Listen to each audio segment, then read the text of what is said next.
All right, so we just went over the quiz. Now you're wondering, what do I do with the quiz? The quiz has holes in it.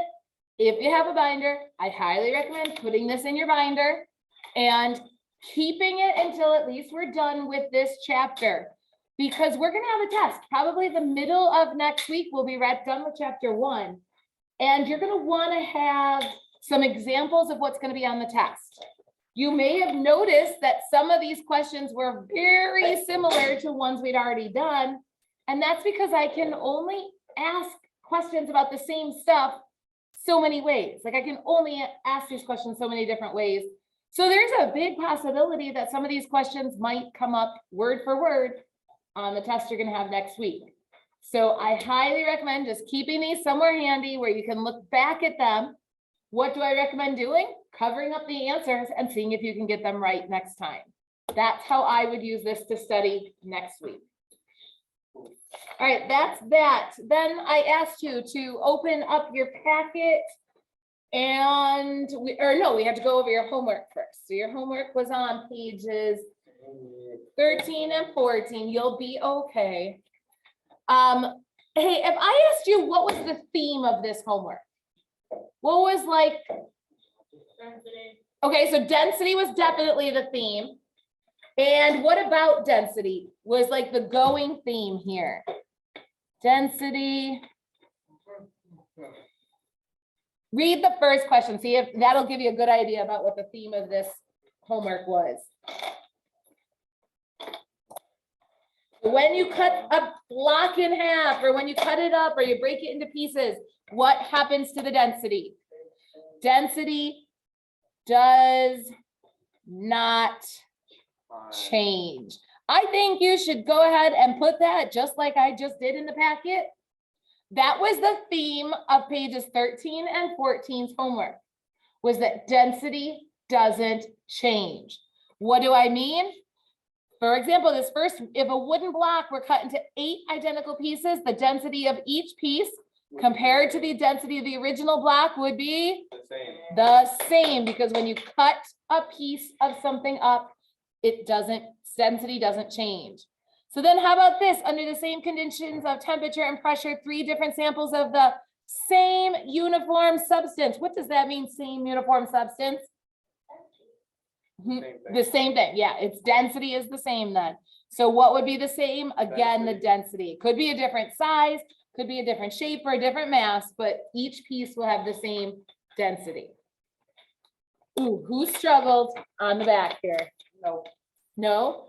Sarah, thank you for admitting it. Sarah, so you got to question 3 and you're like, what's the density of the bar? How come you couldn't do it? Density equals mass over volume. What's wrong with you? There was no mass. So we go up to the bar, you're like, I got this, density equals M over V, but there was no M. So did you just skip it? Like, what did you do? Did you just guess? Okay, Sarah, I have a very important question for you. Did you read this? Partially. Guys, what's the #1 rule of earth science? Read all of the words, even if you think they're directions. And the reason is they might give you really important information about the question. Base your answers to 3 through 6 on the diagrams below, which represent 4 objects made of the same uniform material. The volume of the sphere and the mass of the bar are not given. Sarah, what really important information did you get from the reading now? Same uniform material. So what does that mean for this activity? If they're made of the same thing, what all equals the same? Equals density is the same. So now we know they all have the same density. So it doesn't matter if we look at the cube, the sphere, the bar, or the cylinder, they all have the same density. Well, how does that help answer the question about the bar then?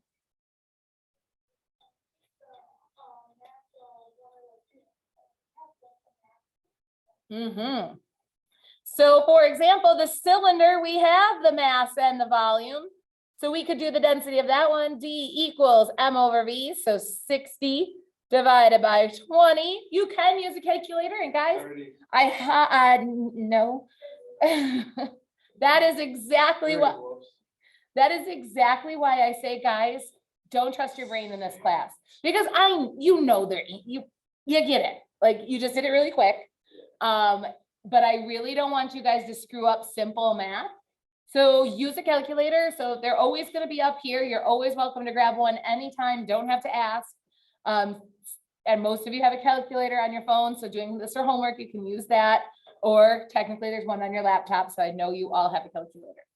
60 divided by 20 is 3. So the density of the cylinder is 3. So what's the density of the bar? 3.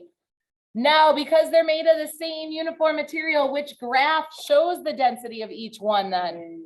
Why 3? Because the density is the same for all of them. Everybody good with that one? That's a classic Regents question where they take a concept, but then put it on a graph. And they combined density and graphing in that question, and they love that. So then what's the mass of the bar? So we only know the volume right now, but what else do we know then? The density. Do you guys remember the magic triangle?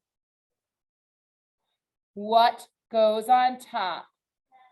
Most important is mass. Then the D and the V, it doesn't really matter. Now remember how this works is you cover up the one you're looking for. So we're looking for the mass. So we cover up mass. What's the formula that's left behind? No. D times V because they're next to each other. So we knew the density was 3 because we did that before. The volume is 30. So 3 times 30, which again, you can do in your head, or I don't recommend it. 90. Same thing for the volume of the sphere. So we're looking for volume. Cover up the one you're looking for.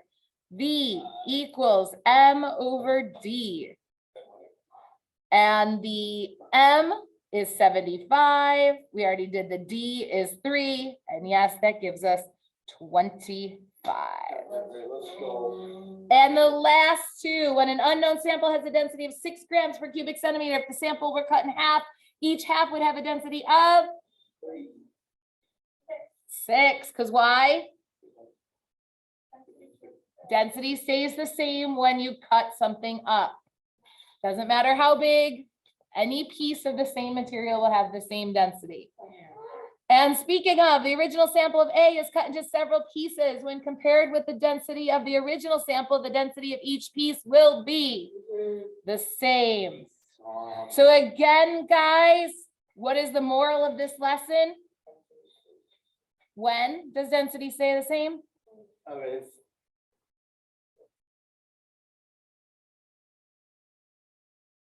I really mean when it's cut into. So density stays the same when cut into pieces. Again, it doesn't matter how big the pieces are, as long as they're the same, made out of the same material, the density is the same. Now go ahead and flip the packet over. And what's the title of this page? Change in density. So I literally just spent the whole period already reminding you that density doesn't change when you cut something up. And now you're going to tell us it changes. Now I'm going to tell you there are times when the density changes. What have? So let's think about this. Let's go back to the beginning concepts of density. What is the definition, the easy to understand definition of density? So if you don't remember, what should you do? Look at your. Yep. Flip back. No. So if you don't remember the definition of a word, and we did it already in class, flip back the page or two. So do this. Yeah, did I give you an easier to understand one? You didn't write it? I highly recommend writing the easy one. Cassidy, what did I say for the easy one? How tightly packed matter is. Let me flip that back. So if you didn't have it, you can add it. How tightly packed matter is.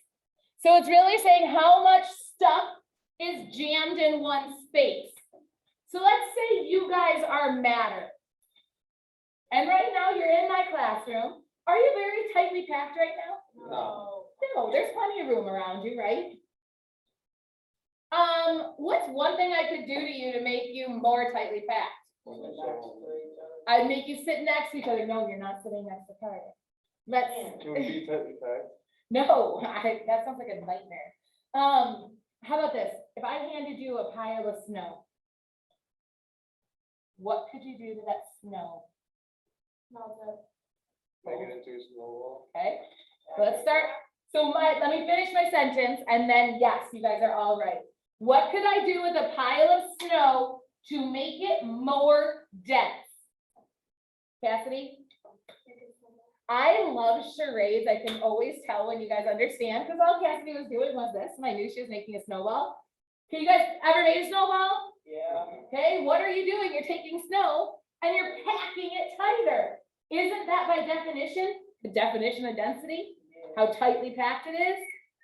So you take a loosely packed snow and you pack it tighter. Now it's more dense. The snow is more tightly packed with all the other pieces of snow. And then you say melt it. That is the other way to change density. Oh, wait, going back a second. When I pack snow tighter, what's the scientific word for packing things in tighter or pushing? Huh? No, pushing things together. Super fancy science. It's just pressure. Just pressure. So right here in the notes packet, it says 2 factors that affect density are, it's going to be temperature.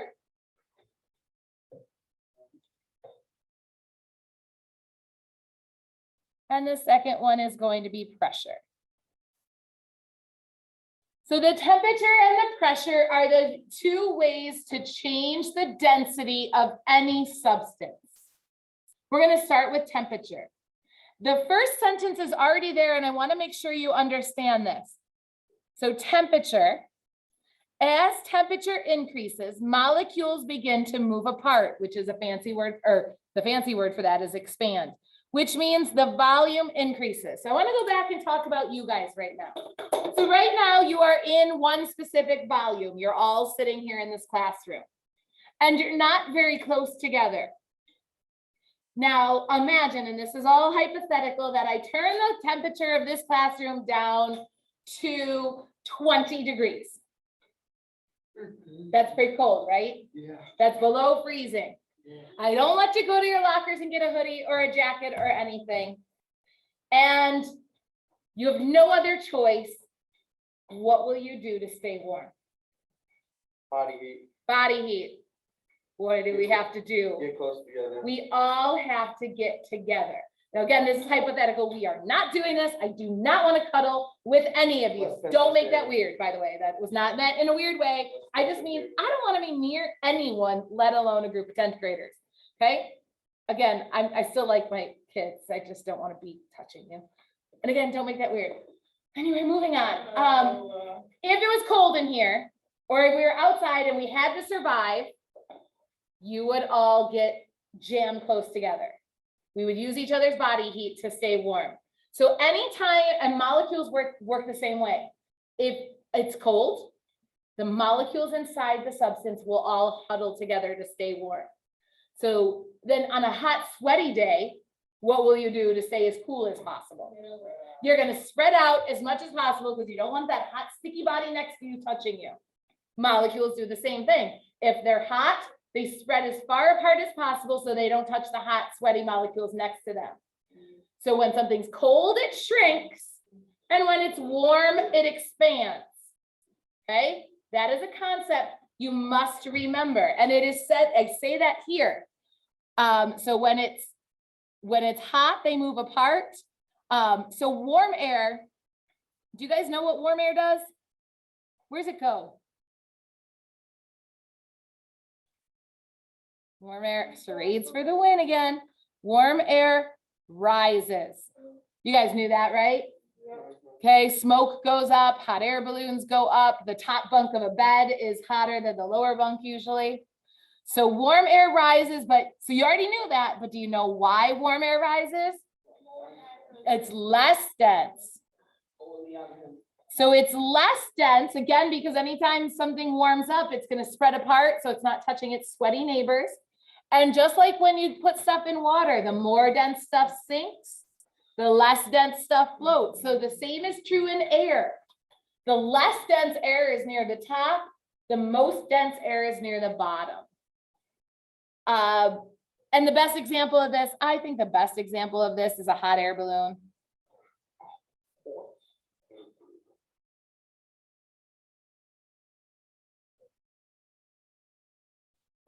What balloon? You got that?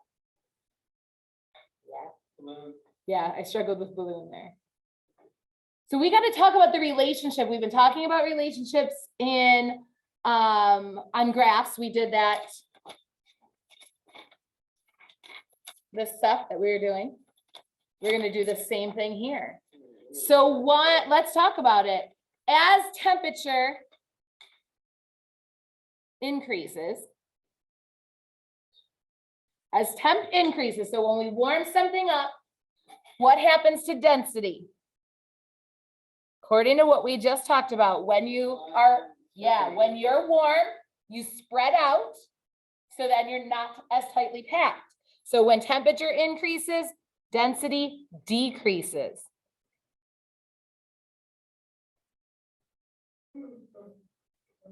How will that look on the graph? Go from the top of the- Yeah, let's go from the top to the bottom. And a good way to check this, if you weren't ready to draw that line, you could say, okay, when the temperature is cold, density is going to be high. And when the temperature is high, the density will be lower, and that's going to be a down arrow. Oh. So talking about phases of matter, do you guys know what I mean by phases of matter, by the way? Anybody know what a phase is?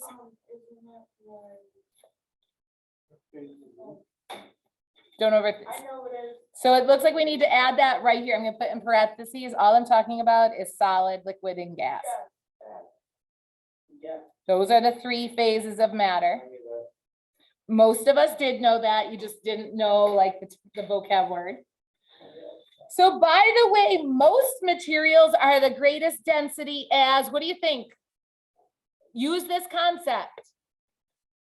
Most things, when are they going, according to this graph? Solid, because a solid is when they're the coldest. So solid's gonna have the greatest density. Except water. Think about this. Ice. I put it in a glass of water. What's it do? It will melt. It will turn into a liquid, but before that, does it? Okay, okay. Don't make it colder. Let me finish my sentence. So anyway, when you put ice in water, where does it go? Does it sink? Does it float? Or does it hover in the middle? It floats near the top. Most of it is floating. So is it more dense or less dense than the liquid water? Less dense, because less dense things float. So the weird thing is water, when it freezes, water actually expands. Water is weird. It is the only one that is most dense as a liquid. So water has its greatest density of a temperature of 3.98 degrees Celsius. And that's when the density of water is 1 gram per milliliter. By the way, that is not information you have to memorize. That is on the front page of your reference table. Here's a big reference table right here, right there. Density at 3.98. It tells you right there the density is 1. Not anything you have to memorize. Real quick here, and if an object floats in water, it is blank dense. If it floats, more or less. Yeah, less. If an object floats on water, it's less dense than the water. And if it sinks, it's more dense. 1 gram per milliliter.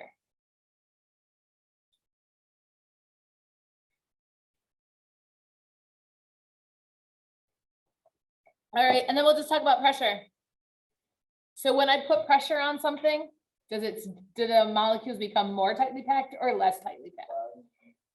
If I put pressure on them, so think of that snowball.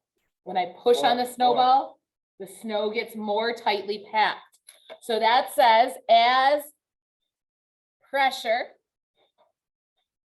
increases. So when I put pressure on it, what happens to density? Density increases. That's not for us. I don't. Yeah, we get out at 11:45 according to the schedule I was given. So how do we show this? Pressure increases, density increases, So line going up. line going up. All right, that is all the information I wanted to do. You have 3 minutes. So sorry, it wasn't that long. We must have talked a little bit longer than I planned. So you have homework. There are 6 questions. Definitely could get a couple of them out of the way if you chose to. So your homework again is page 16. There's only 6 questions.